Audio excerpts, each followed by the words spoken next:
complicada, con números que fueron creciendo de manera abrupta. Lo calificó el gobernador de la provincia de Buenos Aires, Axel Kicillof, no como una ola, no como una segunda ola, sino como un tsunami.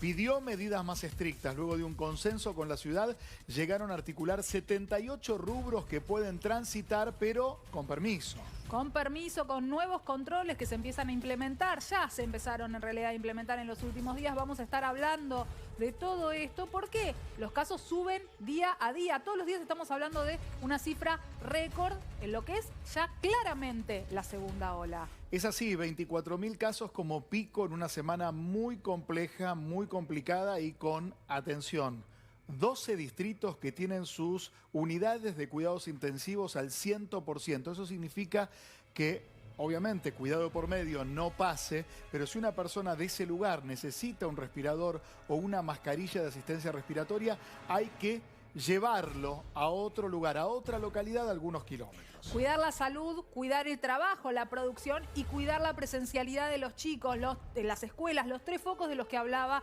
el presidente desde la casa, desde Olivos, cuando anunciaba estas restricciones de las que fuimos hablando en la semana. Algunos cuestionan las restricciones, trabajadores que plantean que se les va a complicar viajar, restaurantes que tienen algunos problemas con la franja horaria. Vamos a hablar de esto también porque la economía es un punto importante. Es un punto, el equilibrio de esta segunda convivencia con una pandemia que tiene nuevas variantes, más infecciosas, desde luego. No se sabe todavía si con mayor comorbilidades. Pero lo cierto es, ¿hasta cuánto aguanta la economía? ¿Cuánto el Estado puede ayudar? ¿Y cuánto puede sostenerse algunas actividades que están siendo golpeadas? Lo preguntamos en la calle y esto nos decían.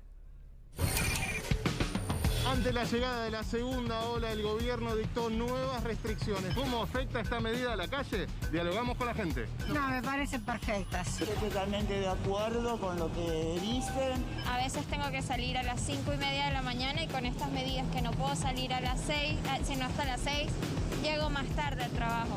Si es por salud será necesario, pero bueno, obviamente que nos impacta a todos porque realmente ya llevamos mucho tiempo de encierro y creo que también necesitamos socializar y estar en compañía de quienes queremos. En lo personal no me afectan. Yo puedo trabajar en forma remota. ¿Van a ser solo 3 semanas, pensás, o se puede extender? Acá nunca se sabe nada.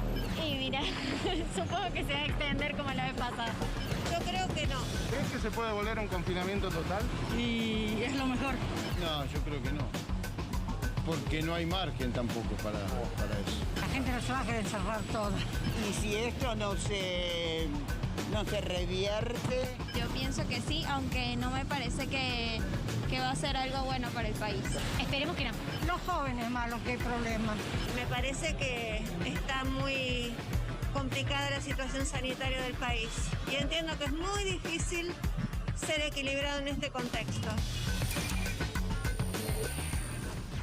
Complicada la situación sanitaria, difícil ser equilibrado, decía recién una de las vecinas consultadas, y números que suben día a día. Está el doctor Luis Cámara, infectólogo, le agradecemos muchísimo la comunicación. ¿Van a seguir subiendo los casos, doctor? ¿Es así? Bueno, estos días, siempre el fin de semana es un poco menos, pero los casos van a subir hasta probablemente fin de mes y los primeros días de mayo. Y después la ola va a ascender muy rápido, pero también va a descender rápido, no va a ser la ola como la otra vez. Pero ¿De qué depende ese crecimiento rápido y también que descienda rápido? No te lo sabría decir, pero es el modelo de onda, las proyecciones que uno maneja tiene ese formato. Y después ya es posible, porque un poco se está notando el efecto de la vacunación en las personas de mayor edad. Entonces eso también puede disminuir los casos, pero el ascenso va a ser alto, difícil y a mucha velocidad. A mí lo que nos preocupa, un poco lo que dice mucho la gente de provincia, es con qué velocidad ha venido. En esas proyecciones que de alguna manera tengo cierto mínimo grado de inferencia, esta ola, por ejemplo, se adelantó 2 semanas, y esas 2 semanas no es un detalle menor porque son 2 semanas que le sacó a la vacunación, que le ganó de alguna manera en esa velocidad. Entonces te está hablando con qué potencia viene. Doctor, y esto un poco algo escuché recién, que los sistemas asistenciales pueden empezar a claudicar. Ese es el punto más álgido y la preocupación verdaderamente genuina de autoridades del gobierno de la provincia de Buenos Aires. Ahora, ¿puede haber mayor contagiosidad y menor letalidad o la contagiosidad va de la mano con mayor cantidad de víctimas fatales respecto a la cantidad de infectados? Hasta ahora la letalidad no ha cambiado. El problema es que hay en el anecdotario, porque te dice un anecdotario, ya está bajando la edad de atención y se están notando pacientes jóvenes que están, digamos, a las unidades de cuidados intensivos, que se han puesto graves y algunos que llegan un poco tarde. Por eso hay que avisar a la gente que consulte con la mayor precocidad posible. Hasta ahora no me parece que esté impactando ese punto que tú dices, pero bueno, el virus hace lo que quiere, no podemos saber qué es lo que va a pasar. Lo que sí tenemos que tratar de nosotros es disminuir al máximo esta velocidad, y hay una parte que le toca al Estado Nacional y a los estados provinciales cómo tienen que actuar, y otra parte que nos toca a nosotros, el ciudadano común, el ciudadano a pie, que tiene que maximizar los cuidados, ¿no? ¿Qué va a pasar en las próximas semanas? ¿A qué tenemos que estar preparados? En esa proyección que manejan, ¿a cuántos casos podemos llegar? Yo no te puedo decir el número de casos, porque como hay una cierta limitación en el número de testeos, el número de casos no va a representar exactamente todo cómo aumenta la ola, ¿no? Porque hay como un cierto límite con la cantidad de testeos. Lo que creo que escuché que ustedes mismos dijeron, que va a aumentar la positividad, ¿me comprendes? Cuando aumenta mucho la positividad es una manera indirecta que no estamos testeando todo lo necesario. Bueno, entonces, la semana pasada, no es tan alto, claro, sí. La semana pasada, en cuanto a la cantidad de testeos, veíamos cerca de un 30% de positivos. ¿Eso es un número alto? ¿Tendríamos que estar testeando más? Sí, hay que estar testeando más, pero hay una cierta capacidad operativa. No vamos a hablar del tema testeo, pues es un tema de un año de conversación. Se aumentó mucho la cantidad de testeo respecto al año pasado, pero frente a esta ola, me parece que va a quedar un poquito insuficiente, porque la gente, a lo mejor algunas no consultan. Claro. Tú misma estás diciendo que estamos frente a un 30%. Así que esto está hablando que va a pasar. Yo me imagino un escenario con más casos, no mucho más casos, pero sí me imagino un escenario con mayor positividad. Nos queda mejor 30%, 32, 34, 35, que indirectamente te está diciendo que los casos son bastante más que los casos numéricos que se van a ser contados. Bien, hablemos de testeos particulares. Además de los casos, la gente que está testeando mucho es qué cantidad de ocupación tenemos en las camas de terapia intensiva. Bueno, ese es el tema preocupante. Ese es el tema preocupante. Lógico. Tanto en la ciudad de Buenos Aires, digo, desde el sistema privado de salud, palabras del señor Velocopit diciendo, alerta que no resistimos más de 6 días y no baja el nivel de ocupación de las camas. Ahora, por otro lado, en cuanto a testeos, hay una sensación que tenemos que, ¿por qué otros países pudieron desarrollar? Hablo de Israel, por ejemplo, o Francia, testeos que no son tan asertivos como el PCR, pero sirven como una herramienta con saliva que se compran en farmacias, como para que cada ciudadano, a un costo módico y accesible, pueda ir chequeando su estado de salud, porque puede ser asintomático.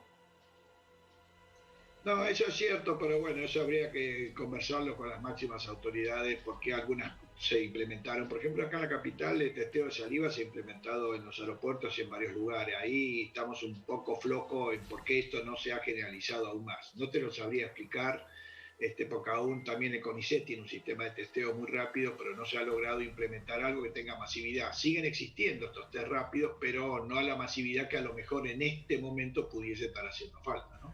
Que es lo que tú dices, en forma indirecta, ¿no?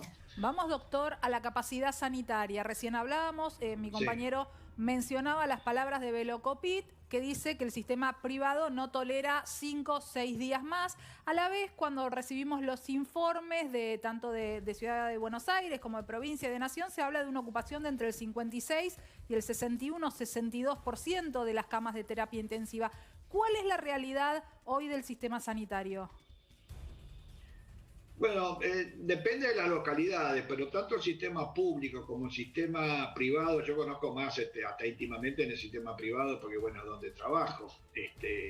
Lo que acá está ocurriendo, que puede generar una sobrecarga del sistema, es que cierto atraso y, digamos, una demanda contenida, que el año pasado muchas enfermedades se fueron postergando, y al solucionar eso se fueron postergando nuevas enfermedades. Hoy tenemos una doble tasa de ocupación: enfermedades comunes que se complican o que tienen enfermedades agudas, más el COVID. El año pasado se pudo hacer, y de hecho había hospitales que en la práctica cotidiana casi quedaron como COVID, por así decirlo, Este año me parece que ese margen no hay, entonces vamos a tener una doble carga. El paciente común, que se complicó más aún que ya empezamos en época invernal, que siempre en el invierno estamos con las camas. Sí, a ver, los sistemas de salud, doctor, se saturaban también cada invierno con los cuadros de bronquiolitis y neumonías comunes. O sea, sumémosle a eso. Los cuadros virales comunes, chicos yendo al colegio, que por supuesto van a tener las cosas infecciosas. Y atención, gente en la calle, accidentes, porque el año pasado, al no haber gente en la calle, había mucho menos accidentes también. Había menos accidentología y eso, pues. Entonces, pero además uno está percibiendo. Y también otra cosa que está sucediendo, sobre todo en la población, esto lo puedo ver en Buenos Aires, tiene que ver con la población mayor. El año pasado, muchos pacientes ancianos de geriátricos, pacientes ya muy frágiles, el hipercuidado que se hizo de ellos, lograron que pudiesen superar ese invierno. En Argentina no ha sido como ha ocurrido, sobre todo en la ciudad de Buenos Aires, que tiene mucha población anciana, no ha sido como ha sido en Europa, que fue un gerontocidio. Casi todos los que fallecían, un 70% de la población que estaba en geriátrica. Acá esa población el año pasado fue muy cuidada. Pero digamos, acá estamos frente a otro invierno, ¿me entiendes? Superó un invierno que no sé si algunos lo hubiesen podido superar y ahora estamos frente a este invierno, que es posible que esa persona que el año pasado lo pudo superar, no sé si este año lo va a superar. Y eso implica que eventualmente termine ingresando a un hospital, termine generando demanda en las guardias, termine eventualmente generando demanda en unidades de cuidados intensivos. O sea, más allá que el COVID va a impactar, para mí no va a ser tan fácil, digamos, ¿cómo te podría decir? Reducir la ocupación de las otras patologías comunes. Van a estar ocupadas igualmente por las otras. Claro, va a hacer toda una reingeniería de esto en nuestra sociedad y varios estamos tratando de ver cómo hacer oxigenoterapia en distintas salas, no necesariamente en terapia intensiva, hay que reformular el tema del oxígeno, que es un tema que se puede poner, yo no digo que nos va a pasar a nosotros, pero es un tema que hay que tratar de tener el abastecimiento de oxígeno que esté asegurado. Lo invitamos a un doble desafío, que es su inteligencia, su conocimiento, aplicado a una síntesis, porque viene un derrotero de preguntas que llegaron durante la semana aquí a Quédate y queremos acercársela y que usted nos aclare, nos despeje este bosque con conocimiento. Primera pregunta, a ver. No es fácil, le diré el desafío. ¿A partir de cuándo una persona vacunada adquiere inmunidad? Y más o menos a las 3 semanas ya tiene inmunidad. Depende si es una dosis, más o menos a las 3 semanas. Entre 2 a 3 semanas ya empieza a tener inmunidad y en caso de contagiarse tendría una enfermedad leve. Perfecto. Seguir cuidándose cuando uno recibe la vacuna, porque de todas maneras se puede contagiar. A partir de las 3 semanas ya adquiere la inmunidad y la enfermedad pasaría ya a ser un cuadro más leve. Próxima pregunta. Pero además hay que usar el barbijo también por una cuestión de solidaridad, ¿eh? Porque absolutamente, si yo, todos tenemos que seguir usando el barbijo. Todos seguimos usando barbijo, manteniendo la distancia y con todas las conductas de responsabilidad individual que tenemos que recordar todo el tiempo. Próxima pregunta para el doctor. ¿Las vacunas contra el COVID proporcionan protección a largo plazo? ¿Qué pregunta, doc? No, eso hay que verlo. Hace falta esperar a largo plazo. La vacuna Moderna dice que puede durar hasta 2 años, Pfizer hasta 1 año. Eso hay que verlo con el tiempo, ¿eh? Eso, la verdad que si alguien te dice algo, te diría que es un tanto arriesgado. Es más una expresión de deseo que una realidad. Pero, digamos, este año sí, yo creo que las vacunas protegen, ¿no? Pero habrá que ver, porque por otro lado estamos frente a las variantes. Entonces habrá que hacer restyling, por así decirlo, como un modelo, un auto que hay que cambiarle cosas una vez por año. Ese programa ya viene, ¿eh? Perdón, sumo una pregunta que cae de cajón en relación a que tendríamos que duplicar como país el pedido de dosis de vacunas o de distintas vacunas si el año que viene, 2022, haya que vacunar semestralmente a la población. O sea, tenemos que tener un presupuesto mayor para comprar mayor cantidad de vacunas para inmunizar a la población.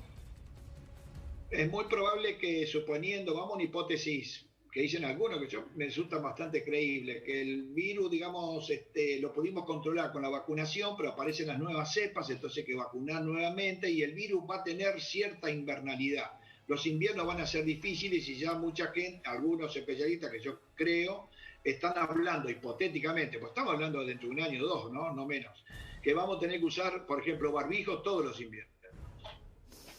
Barbijo todos los inviernos, vacunarnos todos los años, como la vacuna de la gripe, que nos la tenemos que dar todos los años. ¿Es así? Eso es muy posible, mientras el virus siga haciendo estas variantes, ¿no? A lo mejor un día, no sé, se va. Cabe esa posibilidad también, pero el virus hoy por hoy tiene más herramientas para complicarnos que lo que tenía 1 año atrás. Ojalá. O sea, el armamento mejoró, yo lo veo como un ejército, mejoró el armamento, eso no cabe duda. Qué metáfora. Vamos a la próxima pregunta para el doctor. A ver, ¿cuál es la tasa de mortalidad del COVID en nuestro país hoy, doctor? Estamos alrededor del 3%, que es variable de acuerdo a la población, ¿no? Es variable. Ahí si estamos frente a población joven es el 2%, en los lugares donde tenemos mucha población anciana es un poco más. Por 3% de los infectados, por supuesto. Sí, de los infectados.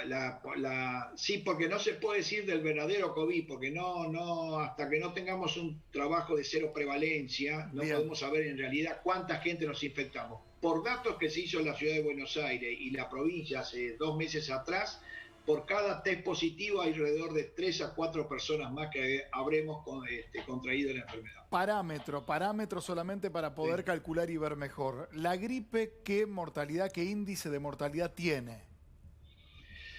Me mataste con esa pregunta. La gripe complica muchas enfermedades y la mortalidad es bastante más baja, es menos del 1%, pero es tremendamente contagiosa, ¿no? Por otro lado, pero es menos del 1%. Vamos a la próxima pregunta. Que complica un montón de otras enfermedades. Entonces, por ejemplo, yo tengo una enfermedad cardíaca, la típica, y tengo gripe y fallezco. Difícil saber cómo atribuyo esa muerte. ¿La atribuyo a la gripe o la atribuyo a mi insuficiencia cardíaca? ¿Me entiendes? O soy anciano. A veces ponerle nombre y apellido a la causa de muerte es un poco dificultoso, aunque te parezca mentira, ¿eh? Vamos a la próxima, Doc. De las vacunas disponibles en el país, ¿alguna sirve para las nuevas cepas?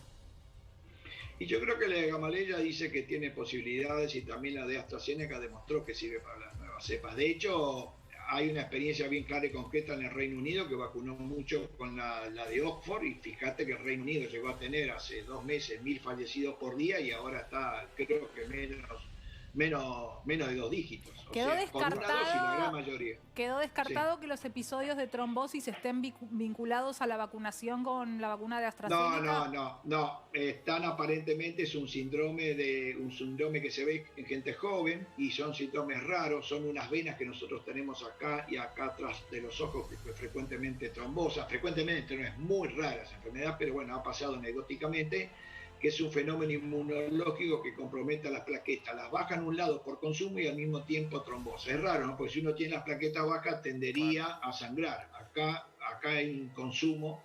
También eso se suele ver en los pulmones de los pacientes por COVID, ¿no? Por eso a veces ustedes han escuchado que los pacientes con COVID se los anticoagulan. Claro, pero por eso digo, este dato que acaba de preguntar Tatiana es vital, es muy importante porque en España, por ejemplo, jueves y viernes, renunciaron a su turno de vacunación nada más y nada menos que un 66% de los convocados, 2 de cada 3, respecto de un conjunto claro de hipótesis no comprobadas. Luego salió la propia Organización Mundial de la Salud, además del laboratorio AstraZeneca, declarando de que no hay peligrosidad y que indudablemente es mucho mayor el beneficio a los pocos casos que se han comprobado de estos hechos que todavía están en duda. Otra pregunta, a ver, tiene que ver ahora, si no se acelera la vacunación, ¿tendremos un escenario catastrófico como el de Europa o el de Brasil? No, primero porque las vacunas van a seguir viniendo, no sé si a mucha velocidad, a poca velocidad, y esta ola va a ser muy dura, pero va a descender. La posibilidad que venga una tercera ola está presente, pero yo creo que a esa altura ya vamos a tener la mayoría de la gente de riesgo vacunada. No veo ese escenario catastrófico. Doctor, le pregunto informalmente. Sí veo que esta ola puede ser muy difícil, eso sí. Dígame informalmente, porque usted tiene obviamente fuentes de información que le pueden acercar. ¿Hay alguna presunción de que en los próximos días salgan nuevos aviones? Porque venimos de una semana sin vuelos buscando vacunas. Se habla de que llegarían casi 1 millón de las de AstraZeneca, más otras tantas de Sputnik esta semana. ¿Tiene algún dato, digamos? No, eso lo maneja la versión Comisión Nacional y sabe. No, nosotros no estamos, este grupo primitivo, no estamos en el grupo de la CONAIN de vacunación, eso lo sabe Bisotti. Bisotti fue muy precavida, me parece que estuvo muy bien, diciendo hasta que no esté seguro que tengo el avión, no aviso, para no generar una expectativa que a veces se generó, digamos, y eso peor es la desilusión que la realidad. Yo prefiero siempre la realidad. Le hago una pregunta personal, pero que me llega un montón en mis redes sociales. Doctor, yo estoy embarazada. ¿Las embarazadas nos vacunamos o todavía no hay mucha información sobre la vacuna? Hay información. No, sí, hay información que se pueden vacunar. Bien, en la Argentina las embarazadas que están dentro de los grupos, digamos que la embarazada no es un grupo de riesgo en sí mismo, pero las que son, por ejemplo, personal de salud o docentes, las que están dentro de los grupos que fueron convocados a vacunación, embarazadas en la Argentina se están vacunando. Sí, no sé si se están vacunando por el grupo que les tocó, se tendría que ver, pero se pueden vacunar. Ya Perfecto. Salió trabajo científico que las vacunas son, digamos, la de Oxford, creo que también la Sputnik y la de Pfizer son seguras, digamos. Bien. Claro. Doctor, en relación a las vacunas, todo un dilema que surgió esta semana respecto de la situación de Chile. Vacunó a ritmo récord con una vacuna que es Sinovac, no es Sinopharm, no es la china que se aplica en nuestro país, pero sin embargo la primera dosis da una inmunidad casi insignificante de un 3% y por lo tanto además no cerraron aeropuertos ni suspendieron ninguna actividad, o sea que vivían a pulso natural creyéndose inmunizados cuando en realidad tienen un nivel récord de contagiados.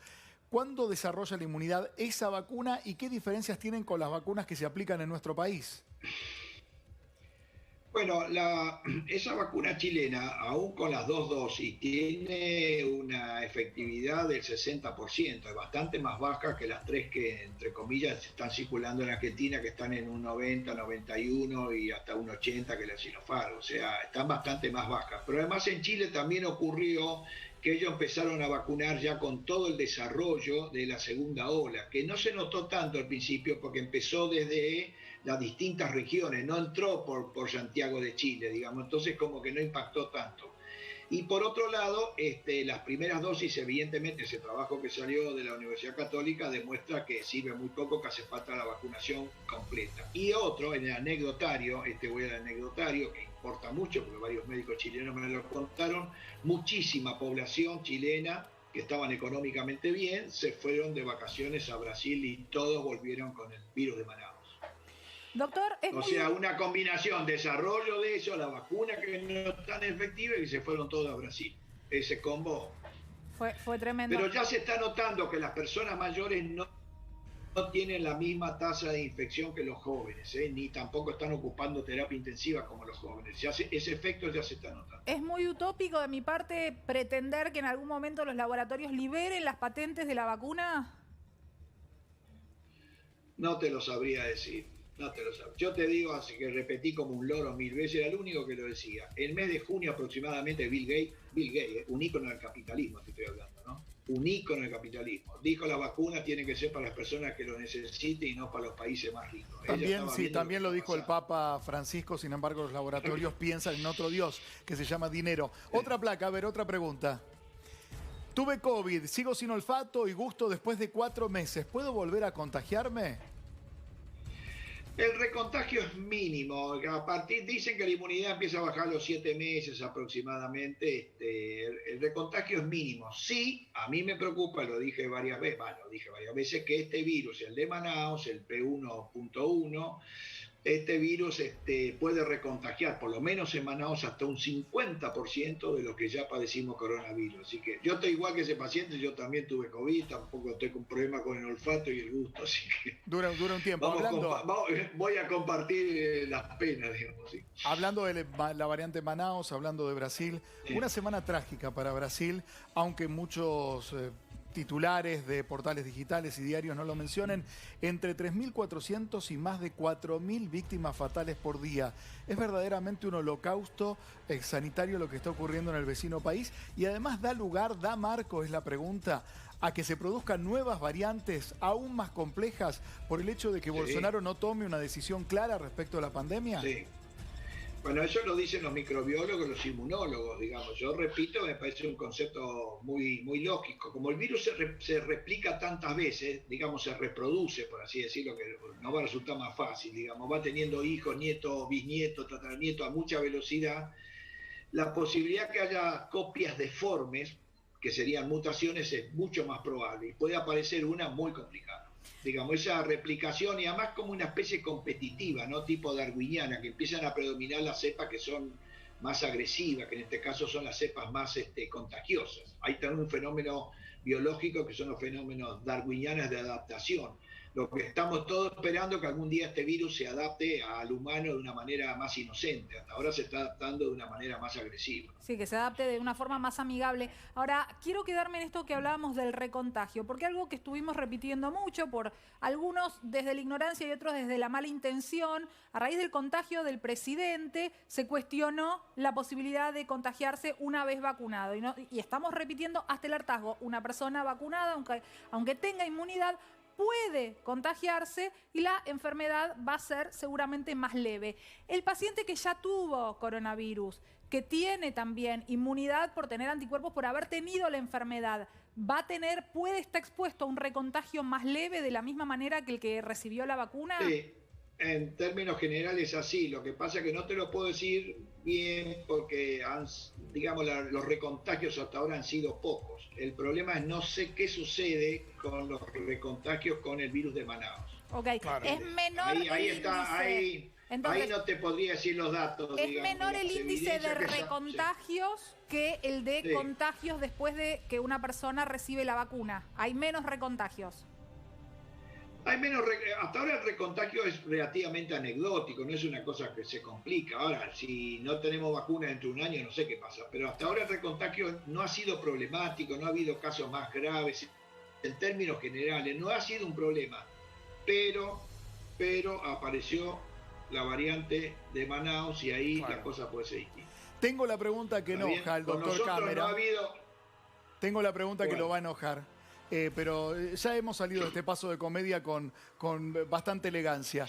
Los laboratorios que tanto hicieron esfuerzo denodadamente para crear una vacuna o varias vacunas, ¿hicieron algún esfuerzo en crear un retroviral que impida que un paciente llegue a terapia intensiva? ¿Es imposible la creación de ese retroviral o no le ponen esfuerzo porque es más negocio a la vacuna? Yo creo que no lo hicieron previamente, estaban entretenidos con otros antivirales que no te voy a decir cuáles son, pero todo el mundo entiende. Estaban entretenidos con otros, no fabricaron ningún antiviral ni para la gripe en forma significativa ni para esto. Ahora se está probando uno, es el Molnupiravir, que realmente puede ser importante, hasta creo que se puede experimentar acá en la Argentina, que uno alimenta alguna esperanza. Pero se han probado muchísima cantidad de antivirales y han fracasado. Hace poco leí un trabajo que ahora se investiga, digamos, se coloca un determinado proceso biológico y lo hago pasar por miles de drogas y sustancias para ver si alguna tiene efectividad y encontraron dos que evidentemente pueden tener efectividad. Esa es una cosa que si lo hubiesen hecho antes a lo mejor tuviésemos más desarrollo. Pero si tuviésemos un antiviral que esta enfermedad de ser grave te la transforma en una enfermedad, no estaríamos en este problema. Es como si yo tengo un antibiótico, tengo una neumonía, bueno, mala suerte, me infecté, tengo una neumonía, pero tomo el antibiótico y es muy difícil que vaya a fallecer. Entonces, digamos, a lo mejor me interno, pero no se hubiese paralizado el mundo. Por eso a mí el tema que no haya habido antivirales me dolió mucho. Me dolió mucho porque no se hubiese paralizado el mundo. No sé si me entiendes. Yo no te digo que, digamos, si hubiese sido una crisis de neumonía gigantesca, estaríamos todos tomando antibióticos y no se hubiese paralizado el mundo. ¿Va a volver el mundo como lo conocíamos, doctor, para usted? No sé, yo creo que por un tiempo no. Yo creo que la depresión económica es muy grande, eso va a traer consecuencias políticas. Todo el mundo está enojado con los gobiernos en todos lados. Todo el mundo está enojado con los gobiernos, sobre todo el mundo occidental. Eso va a generar cambios políticos. La depresión económica posteriores, no sé cómo termina, no sé cómo termina. Doctor... O sea, estas consecuencias las vemos en 10 años, no sé si me entiendes. Sí. Países que van a quedar muy mal económicamente por año y no pueden arrancar, son posibilidades de que ocurran cosas violentas. Bueno, pero por eso hay países que hoy por hoy, y muchos países, hasta un CEO de los Estados Unidos, Nueva Zelanda, Francia, donde los principales empresarios del país proponen una contribución mensual, un impuesto mensual por sus ganancias respecto del sostenimiento de la economía. Acá todavía en Argentina en algunos casos nos cuesta entender o se judicializa. Doctor, le quiero hablar de los restaurantes. Eso que tú dices en función de esta pregunta, dame un segundito, es lo que se hizo con el Plan Marshall. Claro. Yo creo que si no se hace algo relativamente parecido en varios años, porque ahora todo el mundo está peleando contra el virus. En un momento dado va a dejar de pelear contra el virus y va a mirar para adentro y se da cuenta que está muy pobre. ¿Me comprende? Claro, sí. Hasta ahora estamos en plena guerra, entonces Vamos a hablar de uno de los entretenido, sectores muy golpeados, además del turismo que está paralizado, que está viendo cómo sobreviven, miles de agencias y de empresas de turismo receptivo que cerraron.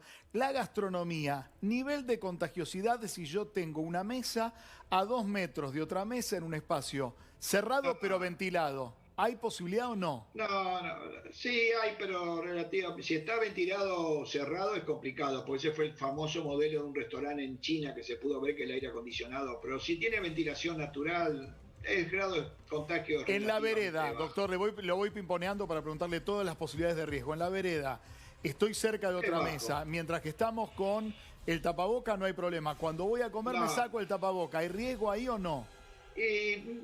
Sí, eso es relativo. Si estoy con una persona con una burbuja, el que está al lado a 1,5 metros, 2, no me va a contagiar. Ok. Yo te lo pongo así, pero escuchá, te lo pongo al revés la pregunta. Porque yo estoy muy loco con las grandes manifestaciones ¿cómo se llama? Sociales. Sí. Si yo estoy saltando y gritando durante un buen tiempo y le siento el olor a la transpiración y el aliento al vecino, ahí me puede entrar el virus. ¿Queda claro? Clarísimo, doctor. Como siempre, su claridad nos enseña. Le agradezco muchísimo la comunicación. ¿Aprobé el examen? Como siempre. Después le voy a escribir, necesito hacerle una pregunta personal. En un ratito me va a tener ahí en su WhatsApp. Bueno, le agradezco mucho. Bueno, hasta luego. Pero por favor, antes que me olvide, el mensaje parroquial, por favor. Barbijo, toda la persona, vacunado, no, todos. Barbijo en todos los lugares. Por supuesto, si estoy solo en la calle, no hay nadie, puedo estar sin barbijo. Y barbijo todo el tiempo. Eso tendríamos acá 3 meses, perdón por el término, un ahorro de 3.000 personas menos que van a fallecer, o al revés si no lo hago. Así que hagamos este esfuerzo, porque si no la realidad se nos va a imponer de una manera muy difícil. No cuesta mucho usar el barbijo todo el tiempo, me parece que no cuesta mucho. Clarísimo, doctor, y me parece que es contundente la imagen y el número que acaba de dar. Un gran saludo al doctor Cámara, infectólogo, asesor del Comité de Expertos de Presidencia de la Nación. Gracias por estos minutos.